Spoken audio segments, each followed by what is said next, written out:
Hello everyone and welcome back to our 9-month odyssey around the world. And today we're in Lisbon, Portugal, where we have one of the most moving experiences of our entire world cruise. Welcome to Living Phase 2.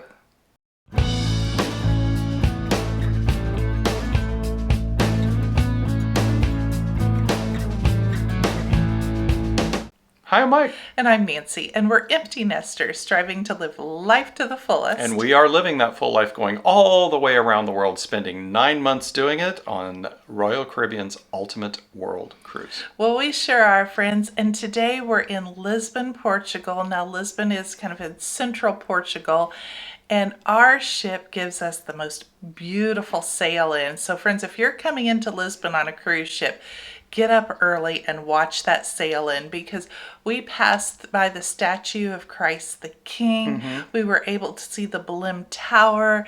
It was just stunning. Yeah, and don't forget the April the 25th bridge, which we sailed under, and it is, so it's called the sister bridge of the Oakland Bay Bridge. It's by the same design and building company that did the Golden Gate Bridge and the Oakland Bay Bridge. So they're very similar in construction. In fact, they use the exact same international orange paint that the Golden Gate Bridge uses in San Francisco. So if you haven't seen the Golden Gate Bridge, well, here's a great opportunity to see its sister bridge here in Lisbon, Portugal. So yeah, don't miss that sail in. Pro tip here: get up, get out on deck, and it's something that you won't miss. Well, one of the nice things about this sail-in, other than the beautiful views, is the cruise ship actually docks right downtown and puts you right in the middle of the action here in Lisbon. Yes, it does, and there's plenty of things to see and do here. You could take some fabulous walks through the city. In fact, GPS My City has dozens of walks for you, so you could go see the history, you could go on a food tour or an art tour. There's plenty to see and do. You could take the 28 tram, which is one of their historic trams, to take you into the downtown area and to see the sights, and be sure also not to miss the old castle that's there as well. But if you're on a food tour, friends, be sure to get that pastel de nata. That is what Lisbon is famous for, and it's a custard dish. It's sweet. It's one of those not to be missed. Yeah, it absolutely is. But all that said is we bypassed all this. We did not actually tour in Lisbon today. We went up and we were so excited to go see the Shrine of Fatima. So the Shrine of Fatima is here in Portugal. It's only about an hour and a half away from Lisbon. So if you're in Lisbon, it makes a great jumping off point to go on this tour. Well, today, friends, we had a Tours by Local tour, and it was lovely. It was a small private tour. There were just 6 of us, and you know we like those small private tours. We were in a nice Mercedes van that took us the hour-and-a-half drive to Fatima. Right. Well, let's talk about what is Fatima a little bit. Some of you may not be familiar with it. So Fatima is a location where the Virgin Mary appeared to 3 shepherd children back in 1917. And so that's what we're doing. We're kind of following in the footsteps of these apparitions and what happened back there in 1917. And since that time, a worldwide shrine has been set up there. And so there's places that you can go to pray. You can see where the apparitions happened, etc. But where we're going to start our tour is in the small village of Augustrel, which is right, it's Fatima, Augustrel, they're all kind of this same little village area here. But that's where the 3 children live, their homes are there, and that's where some of the first apparitions happened, which were not the Virgin Mary, but the year before they had those apparitions, there was an angel apparition that was there to, as they said, prepare them for those other apparitions. Well, in Augustrel, it was really nice. We got to see the homes of the children. Well, Nancy, and the children? Well, the children were Lucia. She's age 10 at the time of the first apparition. And then Francisco and Jacinta, their brother and sister, they were ages 9 and 7. So they were young children. And sadly, Francisco and Jacinta passed away as children shortly thereafter due to the Spanish flu. It was very sad back then.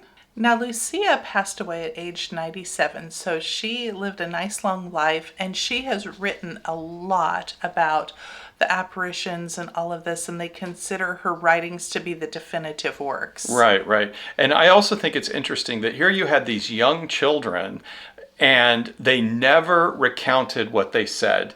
They never backed off. They had tons of pressure from everyone, from the public, the people in town, the bishop, everybody was trying to get them to say, listen, you guys are just making this up.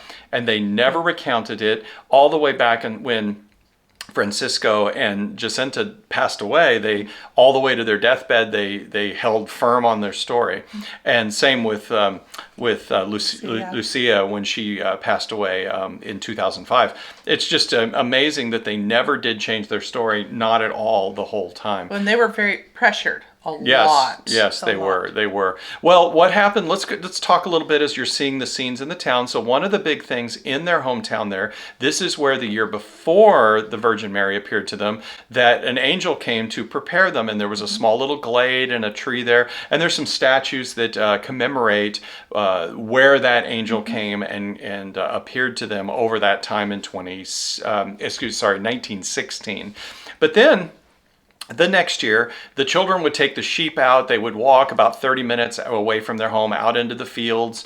And they were over in the fields with their sheep under this large tree. And that, in 1917, was the first time that the Virgin Mary appeared. It was May of 1917 on May the 13th.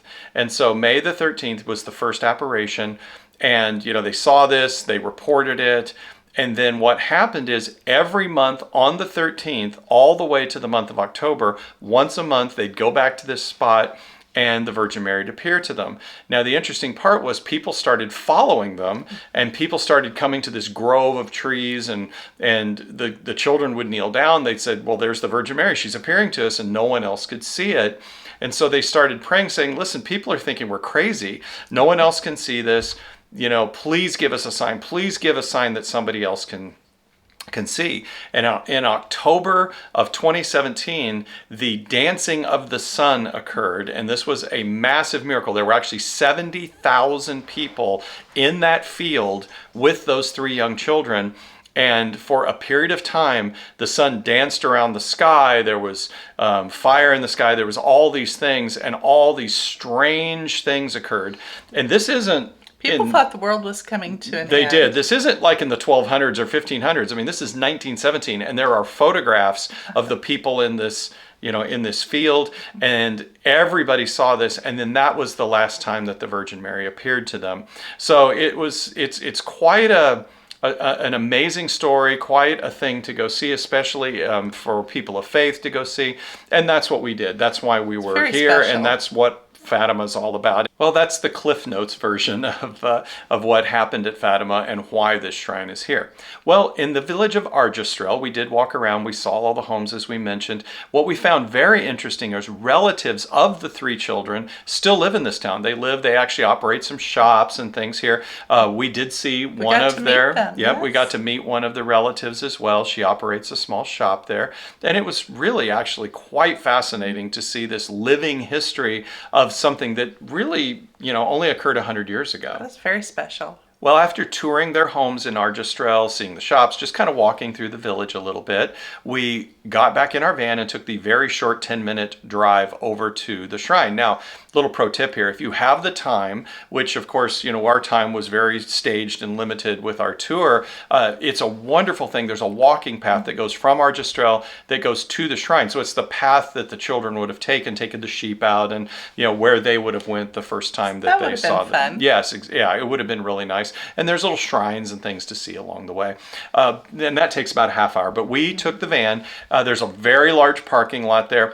Be aware if you are driving yourself, so if you're self-driving in Portugal, you may want to go to the shrine fairly early. The parking lot does fill up. It gets busy almost every day because it is, obviously one of the top sites in the world to go see. Right. But we got there, walked up the hill, and once you get to the actual shrine area, there are 3 major churches there and a massive courtyard. The first church you're going to see is the Basilica of the Holy Trinity. Now, this is a rather stark church. It's ultra modern. The doors are named after the different apostles. We did step inside. They were holding mass at the time, and so we didn't stay or interrupt them, and we just quickly left. But then we walked across the courtyard to the second church, and that church is the Basilica of Our Lady of the Holy Rosary. Now this is where the three children, or Lucia was not a child at the time, but they're entombed there. And so we were able to walk in and to really view the church, and it was beautiful. It was. When you exit, you're at the top of the stairs and you get a great overview of the entire layout of Fatima, the large courtyard. And of course, right in front of you on the right slightly, that's the actual site. That's the shrine where the apparitions occurred. There was a tree there that actually had been destroyed by a bombing later, that somebody attacked it and burned it down. But that's where the children actually saw it. So we walked down the stairs and went to the chapel, and we actually did then attend Mass at the shrine at that location. So a couple tips here.